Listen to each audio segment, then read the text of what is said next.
heathen defeat us. Let not the Gentile defeat us. Let your love shine, cause it's so divine.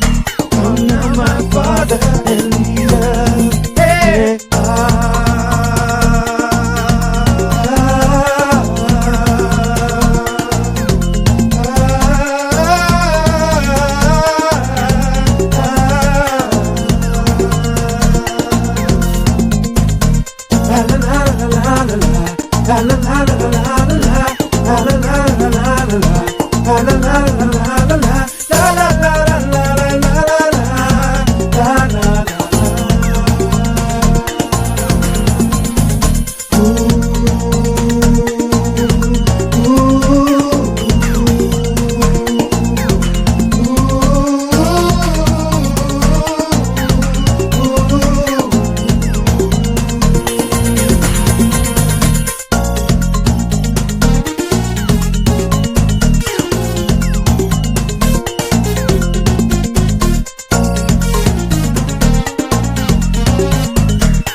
Right?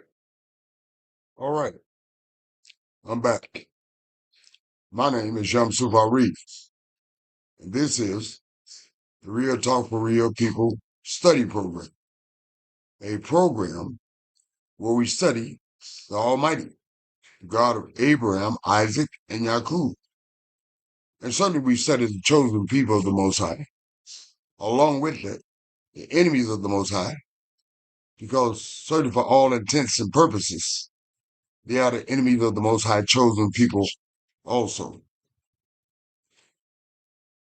Not only I, my lovely Isha, in Hebrew, my wife, Nasanya, is the administrator of the show. She administrates the show and lends her voice into the ethos, our daughter of Zion, simply a hand that rocks the cradle, a balance. But she won't be with us tonight. She may pop up. She's on her post, but she's still feeling rather under the weather. So if you hear from her, she's just compelled to speak. But I won't call upon her. But, when you hear the Most High word, you love the Most High with all your heart, mind, soul, and strength. And your brothers and sisters as yourselves, as you all should. You simply compel, even though when you're under the weather. I want to acknowledge her, along with Brother Katra. Nasanya and I, personal friend, our brother, your brother, and fellow elder, Brother Cottrell of New York City, we are here to present the studies tonight, as always, Monday through Friday. But before I introduce Brother Cottrell, I'm not going to call on my wife tonight. But before I introduce Brother Cottrell, I was thinking, as that lovely song was playing, I was thinking somewhat about gathering together.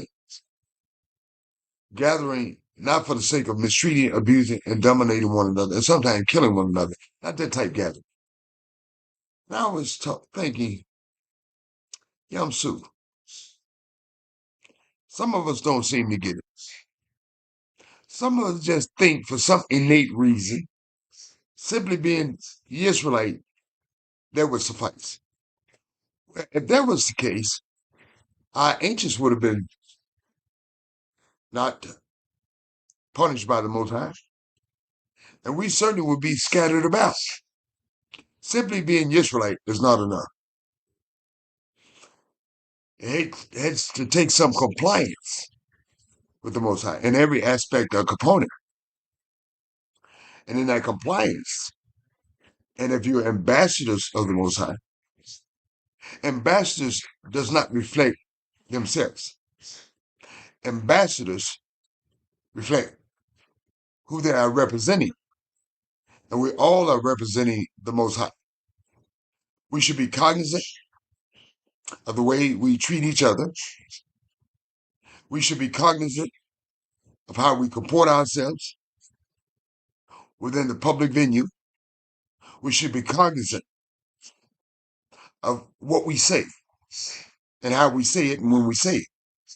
And be that as it may, you must put in the work. You must study the word of God. Not put it on the coffee table. Not put it under your pillow, under your mattress. And talking about help me, y'all. No, it takes much more than that. Because our king were required to study the Most High word every day.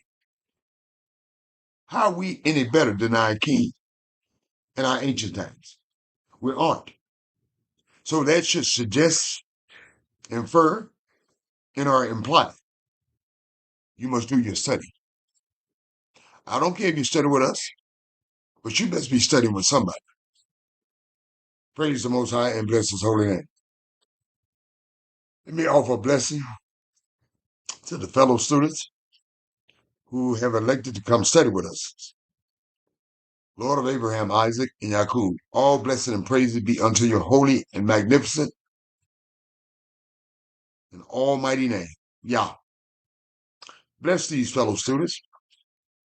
Give them wisdom, understanding, and most importantly, Yah, give them humility. Praise Yah and bless His holy name. So without further ado, let me introduce my brother, my friend, Brother Cottrell. Brother Cottrell, may the Most High bless you. Your mic is hot. Thank you, Brother Yamsu Fari. May the Most High bless you as well. And may the Most High take my sister Nasanya out from under the weather, put her on top of the weather. Hope she feels better.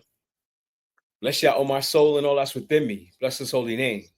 Give all honor and praise to the Holy One of Yisrael, the Elohim of our fathers, Abraham, Yitzchak, and Yisrael. Giving him all thanks and praises for his loving kindness and for his tender mercies towards us. Praise Yah. Praise Yah. Thank you, Brother Cottrell. Well, fellow students, if Brother Cottrell is ready to proceed into the studies, I'm ready to proceed. Brother Cottrell, are you ready to proceed? Yes, sir. Thank you, Brother Cottrell. Fellow students, turn to the book of Tehillim, the 84th chapter.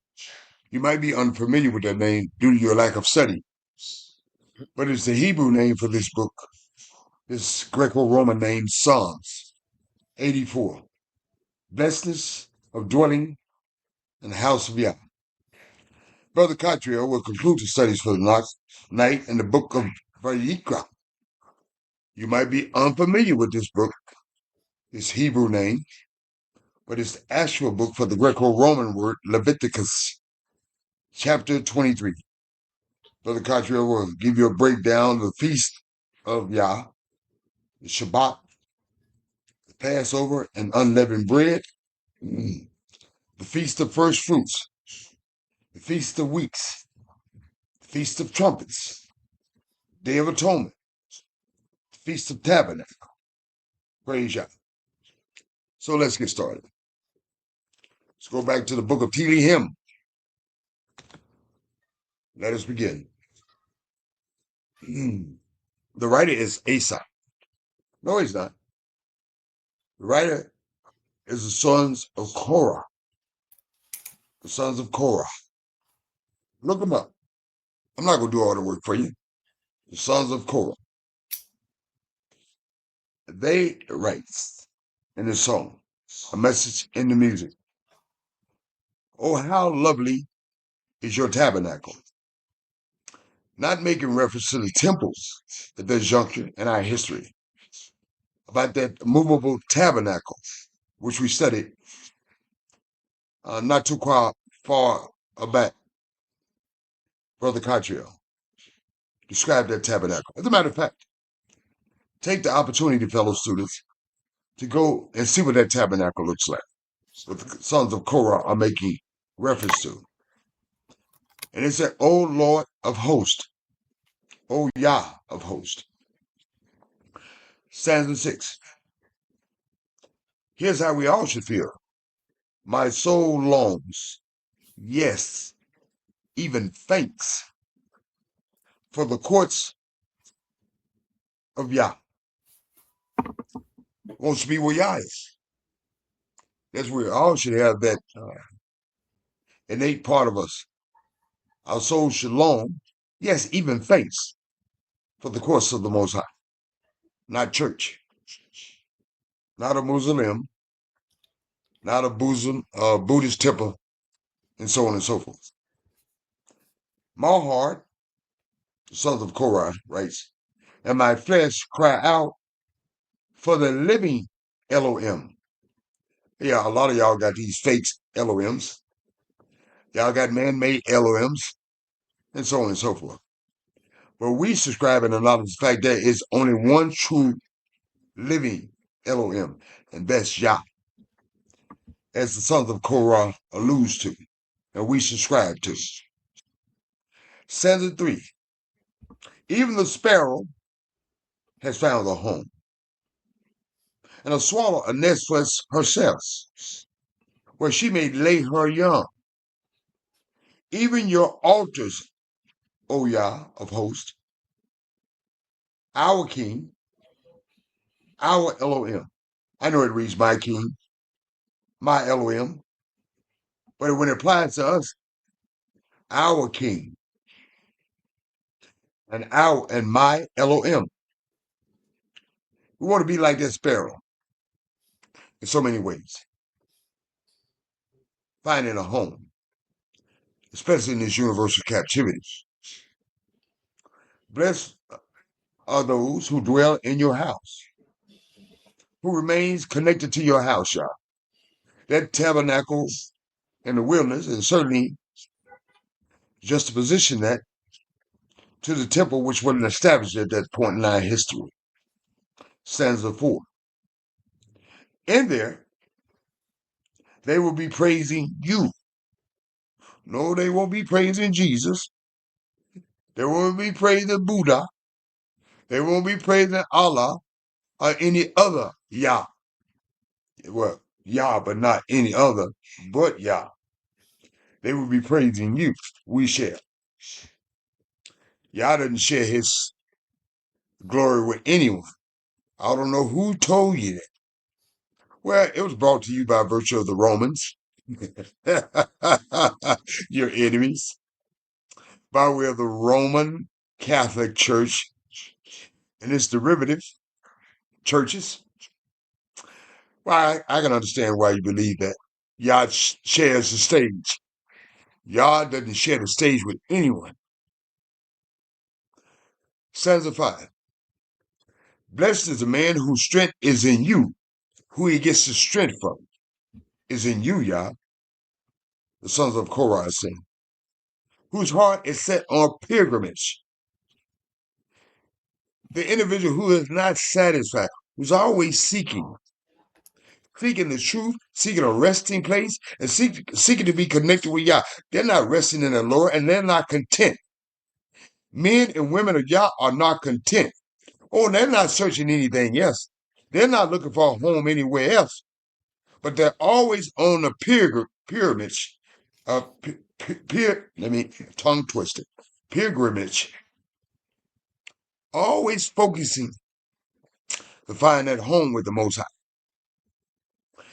And as they passed through the valley of Baca, this was a place in my studies, it didn't say a specific place, but metaphorically, in life, a dry and difficult place. Just like our contemporary lives, just like the lives of our ancient were dry and difficult outside the privy of the Most High. So we're always on that pilgrimage as we pass through the valley of Baca, a dry and difficult place.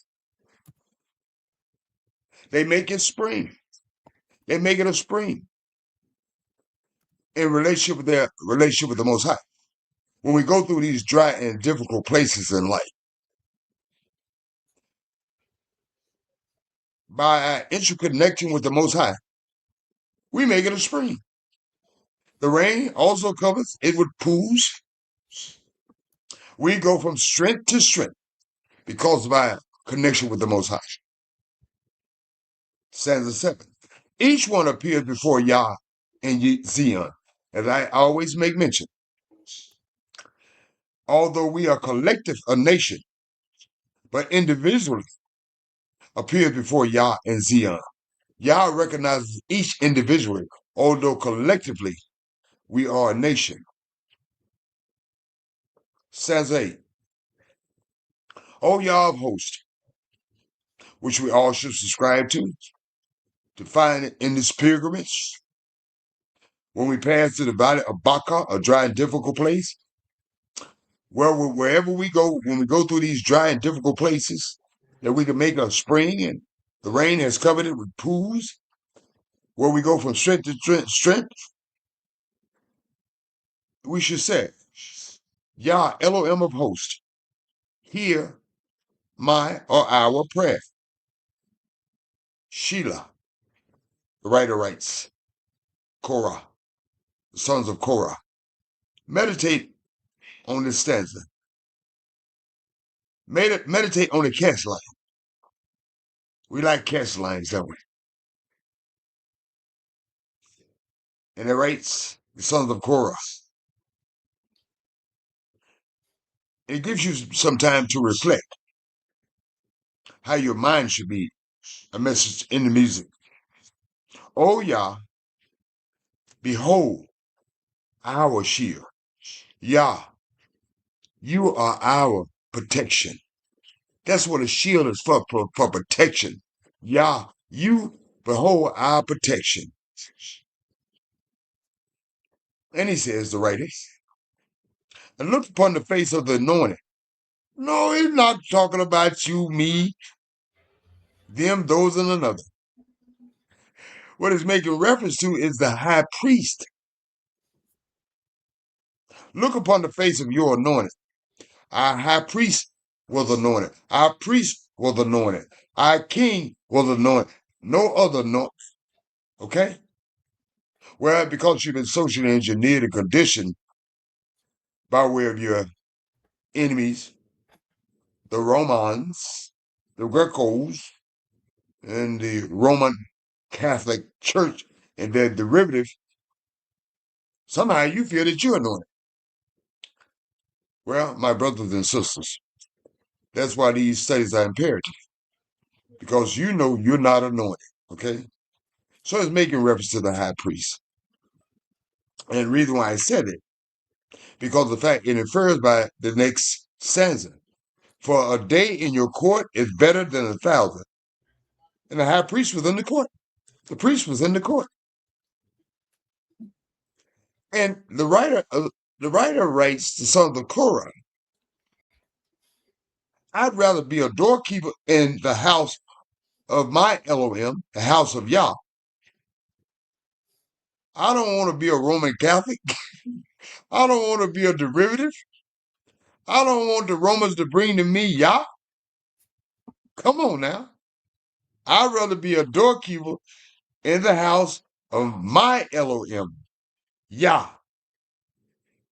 Whether it's the tabernacles that we had to utilize in the wilderness and the temple that was built thereafter. I'd rather be a doorkeeper. I feel the same way, sons of Korah. I don't want to be in the church. I don't want to be a Muslim. I don't want to be a Buddhist. I don't want to be a Hinduist. I don't want to be anything else but a doorkeeper in the house of Yah. That's how we all should feel. Then dwell in the tents of the wicked. Praise Yah, sons of Korah. Then dwell in the tent. I don't want to be no highfalutin nothing. I could be a humble anybody doorkeeper, long as I'm not dwelling in the tents of the wicked. Stanza 11. For Yah, for the Elohim Yah is a sun. It's our light. In a not the other sun the Roman Catholic told you about. Yah Elohim is a sun, a light, and a shield, protection. The Elohim will give grace and glory. That's the only other entity we subscribe to. No good thing will he withhold. Yah won't withhold anything with you as long as you're in compliance with him. But if you're out of alignment and compliance, a whole lot of things going to be withheld from you. For those who walk uprightly, who live upright, you have to live uprightly. You can't be doing any dirt, any kind of way, any day. You have to live uprightly. You have to be in compliance. You can't be slim shady. You got to be all the way real. And you got to live uprightly. You can't be crooked and smoked hind leg. Who smoked? That's my dog. He's got hind legs that crooked, even though I love him. You can't be like Smoke hind legs crooked. You got to be straight like his front legs. The last stanza. Oh, Elohim of hosts. This is the linchpin right here, brothers and sisters. Blessed is the man and a woman who trust in you.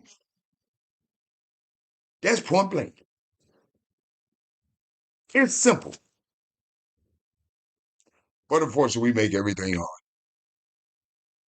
That being said, fellow students, that concludes the studies for the night in the book of Tehillim. Praise Yah. Thank you, sons of Korah. And thank you, fellow students. Brother Cottrell, my dear friend, any comments or commentaries? All praise to the Holy One of Israel for the sons of Korah. We know that they were there in the wilderness with Moses and Joshua and Caleb and even their father, Korah. Korah was the rebellious one who rebelled against the Most High, Moshe, and he was destroyed. It's obvious that his sons didn't take side with him.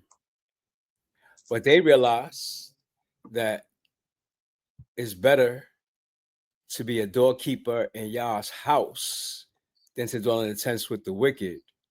And we know that the sons of Korah were Levites.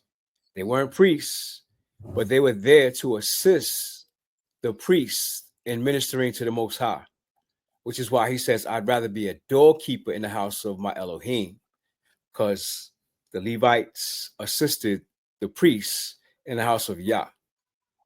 So there's a lot of drama going on here. And they kind of like stood against their father because their father was rebellious. And in essence, they were saying, I'd rather be a doorkeeper in Yah's house than to even stand with my father who stood against Moses and Aaron and the Most High when they were in the wilderness.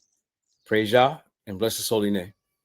Brother Katia, my dear brother and friend, said a vital point. We all should have the mindset of the sons of Korah. Sometimes you got to stand against your family to stand with Yah. And it's just that simple. Praise Yah. Thank you, sons of Korah. And thank you, Brother Katia. That concludes the study tonight in the book of Tehillim. Brother Katia will proceed to the studies in the book of Vayikra, not Viagra. And chapter 23. May the Most High give Brother Katia wisdom and understanding, and most importantly, humility. Praise Yah. Brother Katia, you have the mic. Thank you, Brother Yamsuf Fari. May the Most High do the same exact thing for you. Thank you, brother. I'm very appreciative. Praise Yah. And I have to remind you, Yamsuf, that you said you wouldn't mention the name of other gods. Remember that? Oh, yeah. My bad, y'all. My bad. You got to be mindful and be wary of the promises that you make. Yes, sir. So in the book of Vayikra, chapter 24 or 23? 23, Brother Katia. 23. The feast of Yah. Give thanks and praise to the Holy One of Israel for our great prophet Moshe, who enlightened us about the feast of Yah. The feast of Yah are coordinated with creation. Every feast that we observe, every feast day that the Most High commands us to observe, is in conjunction and connected with creation. Praise Yah. Praise Yah. In the 23rd chapter of the book of Vayikra, it says, and Yah spoke to Moshe, saying, speak to the children of Israel and say to them, the feast of Yah, which you shall proclaim to be holy convocations, these are my feasts, not your feasts, but my feasts. And we must come together in holy convocations. And a holy convocation means that you know the laws of holiness, because you do not want to profane through your uncleannesses these holy convocations. In the third verse, it says, 6 days shall work be done, but the seventh day is a Sabbath of solemn rest, a holy convocation. You shall do no work on it. It is a Sabbath of Yah in all your dwellings. And the Sabbath is connected with creation, because we know that Yah created the heavens and the earth in 6 days. And on the seventh day, which he called the Shabbat, he rested and ceased from his work and hallowed that day. So he gave it to us to observe along with him. In the fourth verse, it says, these are the feasts of Yah, holy convocations, which you shall proclaim at their appointed times. And the 14th day of the first month, that twilight, is Yah's Passover. And on the 15th day of the same month is the feast of unleavened bread to Yah. 7 days you must eat unleavened bread. On the first day you shall have a holy convocation. That means us coming together, being upright and clean, making our presentation before Yah. You shall do no customary work on it, but you shall offer an offering made by fire to Yah for 7 days. The seventh day shall be another holy convocation. You shall do no customary work on it. And the feast of Passover is a commemoration of us becoming a nation, us being liberated from the bondage in Mizraim, and Yah proclaiming that we are his inheritance, we are his chosen nation, his firstborn son. In the ninth verse, it goes on to say, and Yah spoke to Moshe, saying, speak to the children of Israel and say to them, when you come into the land which I give to you and reap its harvest, then you shall bring a sheaf of the first fruits of your harvest to the priests. And we know that the first fruits come in the springtime at the beginning of the year. He shall wave the sheep before Yah to be accepted on your behalf. On the day after the Sabbath, the priest shall wave it. And you shall offer on that day, when you wave the sheaf, a male lamb of the first year without blemish, as a burnt offering to Yah. Its grain offering shall be 2/10 parts of an ephah of fine flour mixed with oil, and an offering made by fire to Yah for a sweet aroma. And its drink offering shall be of wine, 1/4 of a hin. You shall eat neither bread, nor parched grain, nor fresh grain till the same day that you have brought an offering to your Elohim. So in other words, when these first fruits come to be in the springtime, you can't eat it until you make your offering to the Most High. We can't eat it until we make our offerings to the Most High. And key word, Brother Katra, in your land, not Right. in universal captivity. Absolutely. Its grain offering shall be 2/10 part of an ephah of fine flour mixed with oil, and an offering made by fire to Yah for a sweet aroma. And its drink offering shall be of wine, 1/4 of a hin. You shall neither eat bread nor parched grain nor fresh grain until the same day that you have brought an offering to your Elohim. It shall be a statute forever throughout your generation in all your dwellings. In the 15th verse, it says, you shall count for yourselves from the day after the Shabbat, from the first fruit festival, from the day that you brought the sheaf of the wave offering, 7 Sabbaths shall be completed. Count 50 days to the day after the 7th Shabbat. Then you shall offer a new grain offering to Yah. You shall bring from your dwelling 2 wave loaves of 2/10 of an ephah. They shall be of fine flour. They shall be baked with leaven. They are the first fruits to Yah. You shall offer with the bread 7 lambs of the first year without blemish, 1 young bull and 2 rams. They shall be as burnt offerings to Yah, with their grain offering and their drink offerings, an offering made by fire with sweet aroma to Yah. Then you shall sacrifice 1 kid of the goats as a sin offering, and 2 male lambs of the first year as a sacrifice of peace offering. The priest shall wave them with the bread of the first fruit as a wave offering before Yah, with the 2 lambs. They shall be holy to Yah for the priests. And you shall proclaim on the same day that it is holy. It is a holy convocation to you. You shall do no customary work on it. It shall be a statute forever in all your dwellings throughout your generations. When you reap the harvest of your land, you shall not wholly reap the corners of your field when you reap. Why? Nor shall you gather any gleaning from your harvest. You shall leave them for the poor and for the stranger. I am Yah, your Elohim. So we didn't really need welfare or Medicaid or things of that nature, because everybody that had a farm had substance for the poor, for the needy, and for the stranger. So nobody went hungry. In the 23rd verse, it says, then Yah spoke to Moshe, saying, speak to the children of Israel, saying, in the 7th month, on the first day of the month, you shall have a Sabbath rest, a memorial of blowing of trumpets, a holy convocation. That day is called Yom Teruah, the day of the blast of the trumpets. You shall do no customary work on it, and you shall offer an offering made by fire to Yah. the Day of Atonement, verse 26. And Yah spoke to Moshe, saying, also on the 10th day of this 7th month shall be the Day of Atonement. It shall be a holy convocation for you. You shall afflict your souls and offering made by fire to Yah.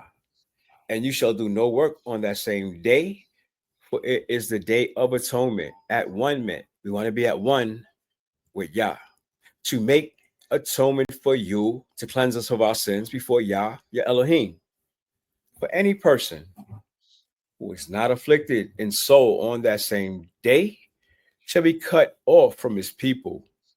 And any person who does any work on that day, that person I will destroy from among his people. You shall do no manner of work. It shall be a statute forever throughout your generations and all your dwellings. It shall be to you a Sabbath of solemn rest, and you shall afflict your souls. On the 9th day of the month at evening, from even to evening, you shall celebrate your Sabbath. The Feast of Tabernacles, or the Feast of Booths.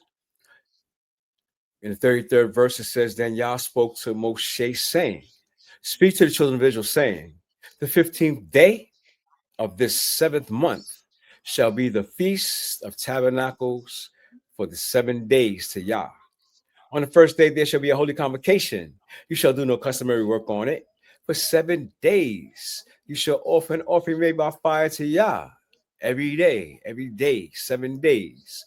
On the 8th day, you shall have a holy convocation coming together, and you shall offer an offering made by fire to Yah. It is sacred assembly, and you shall do no customary work on it. These are the feasts of Yah, which you shall proclaim to be holy convocations. And these convocations meant that every man in the nation of Israel was to come up to the city of Jerusalem to fulfill these obligations. And when every man in the nation came up to Jerusalem to fulfill these feast days, Yah said, don't come up empty. We had to come up with the best of our best. It says to offer an offering made by fire to Yah, a burnt offering and a grain offering, a sacrifice and drink offerings. Everything on its day, besides the Sabbaths of Yah, besides your gifts, besides your vows, all your vows, and beside all your free will offerings, which you will give to Yah. And giving it to Yah, you give it to the priests, and everything goes right. So we had to bring free will offerings, we had to bring drink offerings, we had to bring peace offerings, we had to bring grain offerings, and we had to be in a proper state and condition in order to offer it to the Most High. The 39th verse, it says, also on the 15th day of the 7th month, when you have gathered in the fruit of the land, you shall keep the feast of Yah for 7 days. On the first day, there shall be a Sabbath of rest, and on the 8th day, a Sabbath rest. And you shall take for yourselves on the first day the fruit of beautiful trees, branches of palm trees, and boughs of leafy trees, and willows of the brook. And you shall rejoice before Yah, your Elohim, for 7 days. And you know, that must have been a spectacle. The best singers, the best dancers, the best musicians, the best cooks in the nation of Israel all got together on these holy convocations. You shall keep it as a feast to Yah for 7 days in the year. It shall be a statute forever in your generations. You shall celebrate it in the 7th month. You shall dwell in booths for 7 days. All who are native Israelites shall dwell not in your house, but in booths, that your generations may know that I made the children of Israel to dwell in booths along with me while I was in the tent of meeting when I brought them out of the land of Mizraim. I'm Yah, your Elohim. He wants to remind us of our birth as a nation. And when we came out of Mizraim, that's all we had was tents. So Moshe declared to the children of Israel the feast of Yah. Praise Yah and bless his holy name. Thank you, Brother Cartrell, for that in-depth study on these feasts, the feast of the first fruit, the feast of the weeks, the Passover, unleavened bread, the Shabbats, the feasts of Yah, the feast of trumpets, the day of at one man with Yah, the day of atonement, feast of the tabernacles, and the only thing I can say in regards to these feasts, they were in our land, not in a universal captivity. None of our feasts were executed in any captivity. With the Medes and the Persians, the Babylonians, and so on and so forth. And certainly it would suggest, infer, and imply, not in this universal captivity. With that being said, fellow saints, go back over the studies. Meditate on what Brother Cartier shared with us. Don't be gullible and naive as you have been socially engineered and enhanced to be. Don't take your life and your soul for granted. Don't be wishy-washy. Take these matters to heart. Take these matters seriously because your Elohim Yah is serious. Praise Yah and bless his holy name. Brother Cartier, any additional comments or commentaries? Just to try to paint a picture of what these feasts might have looked like. Have you ever seen when Muslims go to Mecca to march around the Kaaba stone? Yeah, I've seen a time or two, Brother Cartier. You remember the Million Man March? I remember that, brother. Well, this ain't no Million Man March. This is a every man make a pilgrimage to Jerusalem march. And every man in the nation. A million's A million is only a brother, small fraction of right. what these feast days. Millions of men, every man supposed to come to Jerusalem. How many times in the year? 3 times in the year. So we had more than a Million Man March 3 times in a year to commemorate Yah's feast days that were in sync with the seasons, the first fruits and the latter fruits and the birth of our nation. So if you can imagine the pilgrimage and the migration of great numbers of men into one place, or people into one place, because I'm sure they brought their families with them to observe these holy days. I'm sure we had a good time too when we came together as a nation. I'm sure, Brother Cartier, because our ancients, they had seen each other for a while and they had the opportunity to see each other. They were being at home, taking care of their business, minding their own business, taking care of their families, and so on and so forth. They didn't have time to be in other folks' business. Their families were their business. So they had the opportunity to, on a universal scale, to gather themselves together to see brothers and sisters. Well, actually, excuse me, brothers they hadn't seen in a very long time. I believe, Brother Cartier, just like you believe. It was an exhilarating moment. Praise the And Most High. it wasn't like these holidays here, right? No, brother, quite unlike that. Because quite unlike these holy days holidays here, you only get like the weekend to take off, right? Yeah. They do the mass migration on Friday, and they got to get back to work Monday. You better believe it. You better get there. Most High gives us the whole week off, 8 days of celebration. You ain't got to worry about getting back to work during our feast days, our holy days. The whole nation took off. I went to Mexico, and the whole nation was shut down around 12 o'clock, 1 o'clock. They call it a siesta. I was like, wow. Siesta. I ain't never seen nothing like that. Not in America, but I could imagine how it was for our nation when we had these feast days, how the nation worked as one together in unity. But it amazed me. I see it, Brother Cartier, in our nation right now. A lot of them are on a siesta. They need to wake up.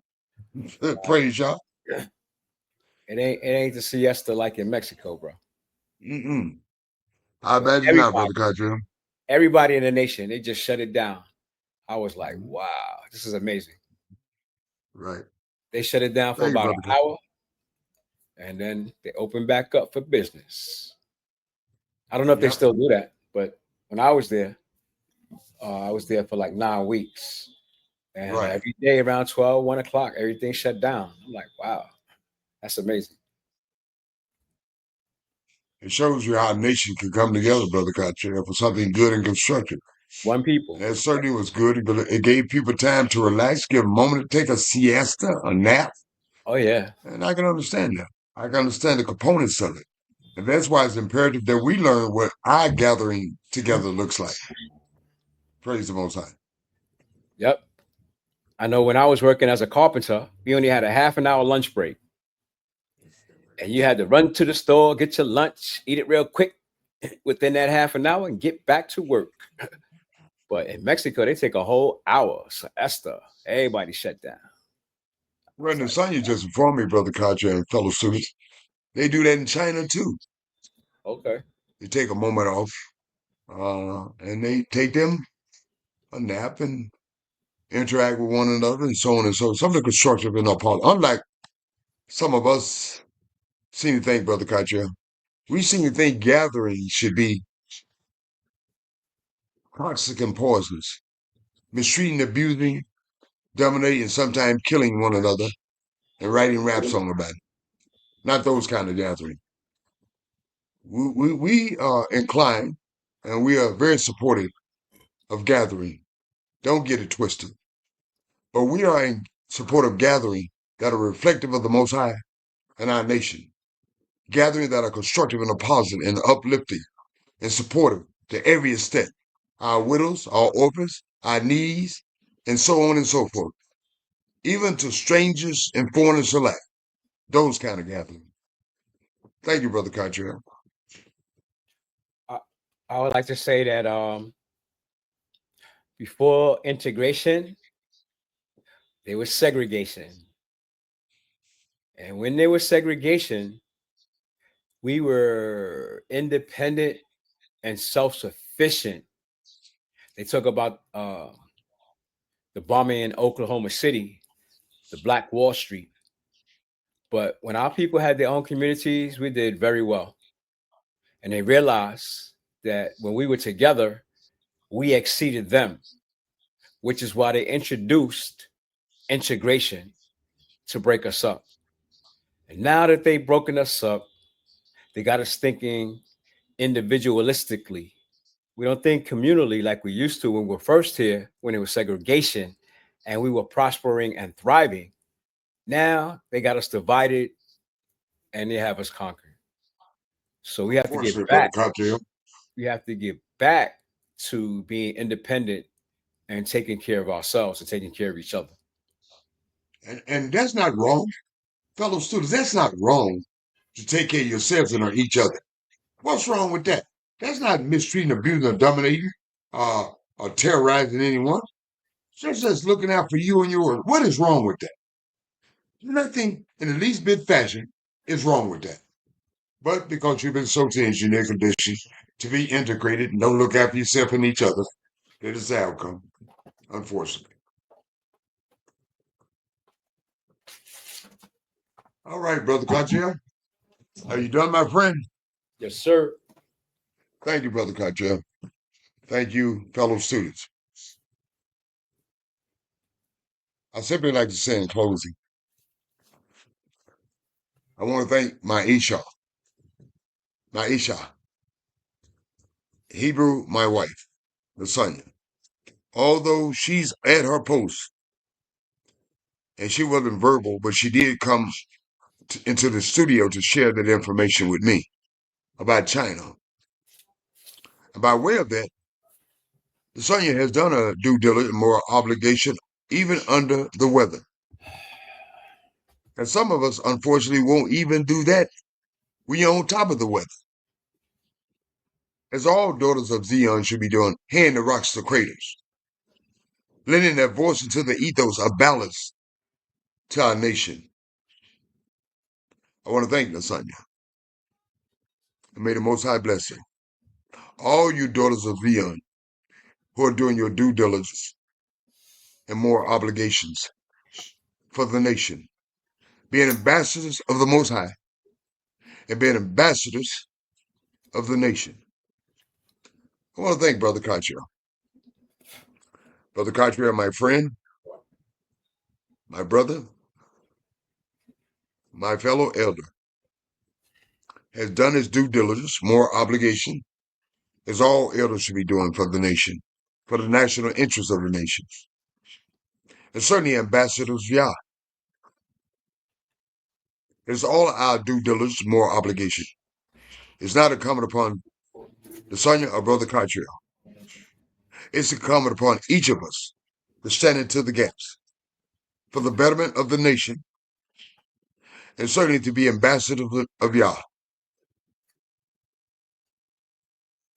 But fellow students, Lasagna, Brother Cottrell, and I, that old saying, we don't force it on you. You can lead a horse to the water, but you can't make it drink. But your blood won't be on our hands. It's just that simple. But it's incumbent upon each of you Israelites, you foreigners and strangers, as far as the Most High Word is concerned, to utilize it, activate it, meditate on it, study on it, lean on it. Let it be your shields. Let it be your pathways. In Yah's Word alone. Praise the Most High. Fellow students, Israelites, foreigners and strangers, the Most High Word is going to work in spite of us, or irregardless of us. But for each of us, each man, each woman, each child, are utilizing and activating the Word of the Most High, being it your shield, your son. The Most High Word works for you if you utilize it, you work it. It's just that simple. Don't make everything hard. It's not rocket science. Praise the Most High and bless His holy name. So Lasagna is not here tonight, but I'm here. But I will ask Brother Cottrell to make his closing remarks in the comments, and I will close us out for tonight. Brother Cottrell, may the Most High bless you. You have the mic. Praise Yah. Bless His holy name. Shalom and good night, family. You heard my brother. Praise Yah. Bless His holy name. Shalom and good night. And may the Most High bless each of you students universally in His captivity with wisdom, understanding, and humility. Praise Yah and bless His holy name. Hallelujah. Shalom and good night.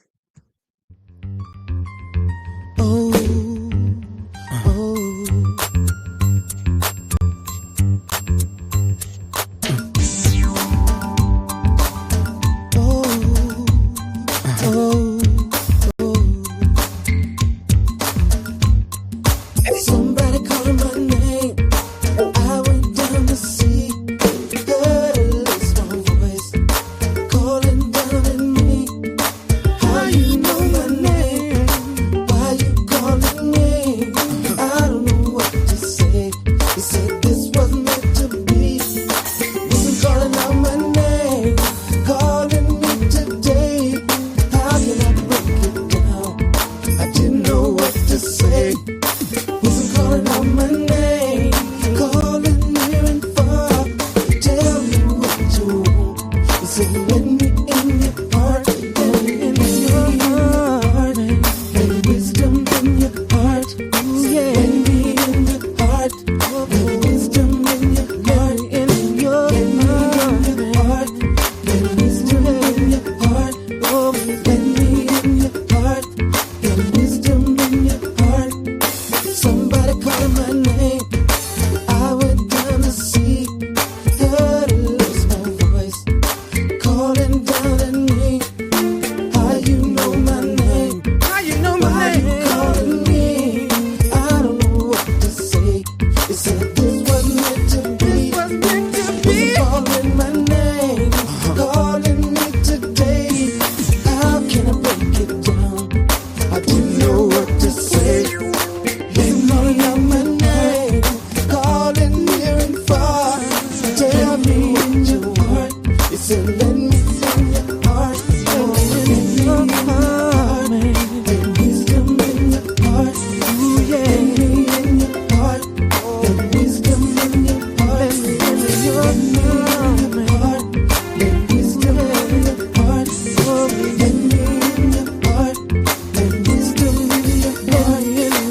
not wisdom call, and understanding put forth her voice.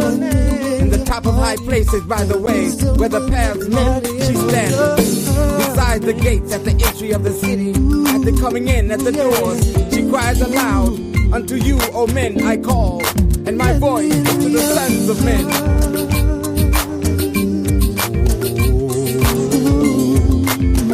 O ye thoughtless, understand prudence, and ye fools, be ye of an understanding heart. Hear, for I will speak excellent things, and the opening of my lips shall be right things. What could I do? Wisdom calling me over here, over there. Seems like everywhere. In your heart, in the night, in your heart, ooh yeah. In the night, I just can't do without it. I can't do without it. Yeah, it's all been on my mind. Can't do without it.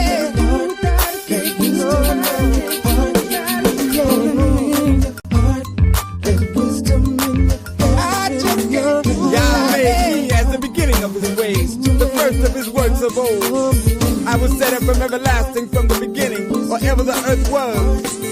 The fear of Yah is the beginning of wisdom, and the knowledge of the All-Holy is understanding.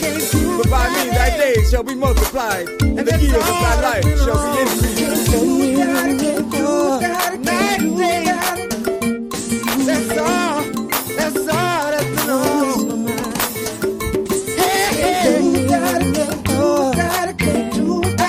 Can't do without it. No. Can't do without it. Can't do without it. Can't do without it. And that's all that's been on. Oh, wisdom. Oh, yeah. Said I want you. Now therefore, I need you. Ye children, hearken unto me. Stay with me. For happy are they that keep my ways. Hear instruction and be wise, and refuse it not. Happy is the man that hearkeneth to me, watching daily at my gates, waiting at the posts of my doors. For whoso findeth me findeth life, and obtaineth favor of Yah. But he that misseth me wrongeth his own soul.